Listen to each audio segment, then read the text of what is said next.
embedded networks. Now, this is an interesting one. So you look again, let's go straight back to the standard form of agreement that's in the schedule to the residential tenancies regulation. And I think it's about the third page in there if you're interested in having a look at it yourself. And it's top of the page, it actually talks about the utilities. And it says, is electricity supplied to the premises from an embedded network? Yes or no? Is gas supplied to the premises from an embedded network? So we're looking at gas and electricity here. So what is an embedded network? I hear you all ask, because I certainly did. When we first saw this in here, we're thinking, oh, and then we've heard people talk about different situations. You think that's really weird. Now it's making sense. So in some sites, some apartment blocks, retirement villages, caravan parks, shopping centres, the electrical wiring is configured in such a way as to enable the owner of the site to sell energy to all the tenants or the occupants that are based there. Now, that's known as an embedded network. So the owner of the site with an embedded network usually buys the energy from an energy retailer and then on-sells the energy to the different customers at the site. So the residents. So be they tenants, be they lot owners, doesn't matter. They are the residents or the occupants of those lots. And as we said, we're mostly talking here about apartment blocks in terms of what the majority of agents would deal with in New South Wales. Now, the owner of that site, so we're talking about a strata complex, the owner of the site is the owner's corporation. Okay, so it's all of the lot owners together. Now, if the owner's corporation is owning that, in some situations, the energy sold by the owner may be actually generated on site. Doesn't need to be, but can be. Most people that sell energy into an embedded network are known as exempt sellers because they don't need to become authorised through the government as energy retailers. And now you think this is really weird with the owner's corporation on selling electricity or on selling gas. And you can just imagine what can happen there when an owner's corporation is going, okay, well, we've got a deal going with the energy supplier. We're now going to pass on the costs and we're going to make some money out of it as well.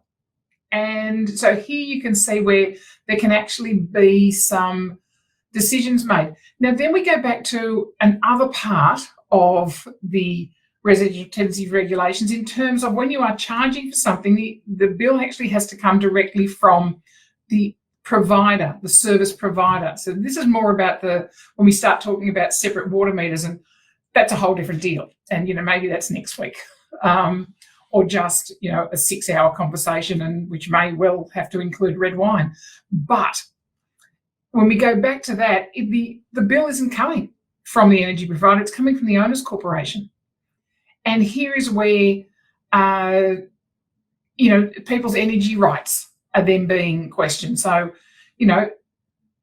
as a consumer of energy or as a resident of a site where an embedded network has been put in, so all energy customers should have and do have protections and rights, but they may well be different if you buy your energy from an exempt seller.